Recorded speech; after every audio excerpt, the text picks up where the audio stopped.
جب یہودی تھا اور یہودی ہونے کے ساتھ ساتھ مالداری بہت تھا، خوبصورت بھی بہت تھا.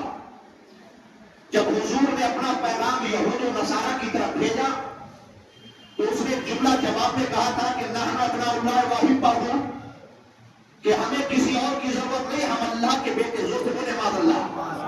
اس نے کہا ہم اللہ کے بیٹے اور اس کے پیارے ہیں، اس کے محبوب ہیں. عزیزان گرامی، کیونکہ یہودیوں کا عقیدہ ہی ہے، آج کے یہودی بھی یہ کہتے ہیں کہ ہم عزیر کی اولاد ہیں، ہم موسیٰ کی اولاد ہیں، اس لیے اللہ کے بیٹے، اللہ ہم سے ہی محبت کرتا ہے، ہمارے علاوہ کسی سے محبت نہیں کرتا. اور یہ عقیدہ اس دور سے آج تک چلا رہا ہے. جب اس نے کہا کہ ہم اللہ کے بیٹے اور اس کے پیارے ہیں، تب اللہ نے قرآن مجید کی آیت کریمہ اپنے حبیب پر نازل فرمائی اور کہا اے حبیب کہیے ان لوگوں کو بتائیے جو آپ کی محبت کے بغیر، جو آپ کے عشق کے بغیر، جو آپ کی تابعداری کے بغیر اپنے آپ کو یہ سمجھتے ہیں کہ ہم اللہ کے پیارے اور محبوب ہیں، انہیں بتائیے کہ اللہ کا پیار تب حاصل ہوگا جب پہلے مصطفیٰ سے محبت ہو جائے گی، جب نبی سے عشق ہو جائے گا. جب تک اللہ کے حبیب کے آپ نہیں ہو سکتے اس وقت اللہ کے نہیں ہو سکتے. اس لیے قرآن میں آیت کریمہ نازل فرمائی میرے رب نے کہ حبیب آپ کہہ دیجئے اگر تم اللہ سے محبت کرنا چاہتے ہو، اللہ کا قرب حاصل کرنا چاہتے ہو، تو اس کے لیے ضروری یہ ہے کہ پہلے مصطفیٰ کے غلام ہو جاؤ، ان کی تابعداری کرو. جب ان کی تابعداری کرو گے تب اللہ تعالیٰ تم سے محبت کروائے گا. اور پھر آگے آیت کے ساتھ فرماتا ہے میرا رب سے یہ رسول فقط اطاع اللہ، کہ اللہ کا فرما بردار وہی بندہ ہوگا جو پہلے مصطفیٰ کا فرما بردار ہے.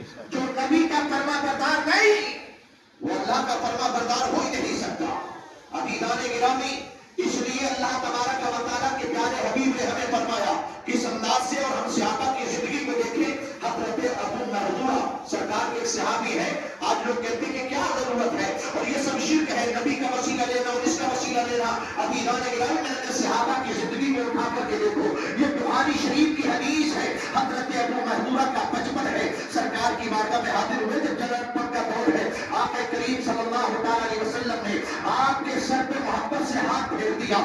جتنے ہاتھ آپ کے پار کو لگے حضرت ابو محذورہ نے فوراً اپنے جان کو بتا دیا تھا. اور آخری زمانے تک عزیزان گرامی ابو محذورہ نے اپنے بالوں کو نہیں کٹوایا، حتیٰ کہ بتایا روایت میں آتا ہے کہ وہ بال اتنے لمبے ہو گئے کہ ابو محذورہ میں بیٹھتے تھے تو وہ بال زمین پر رکھتے تھے. صحابہ میں سے کسی نے کہا تھا اے ابو محذورہ اپنے بالوں کو کٹواتے کیوں نہیں؟ ابو محذورہ کا عشق دیکھو. حضرت ابو محذورہ کہتے ہیں اے میرے بھائی میں کٹوا تو دوں مگر میرا عشق یہ گواہی نہیں دیتا کہ جو بال مصطفیٰ نے چھوئے ہیں ان بالوں کو اپنے جسم سے الگ کر دو. اس لیے میرا یقین یہ ہے کہ جس کو نبی کا ہاتھ لگا ہے میں اسے اپنے جسم سے الگ ہونے کے لیے گوارا ہی نہیں کروں گا.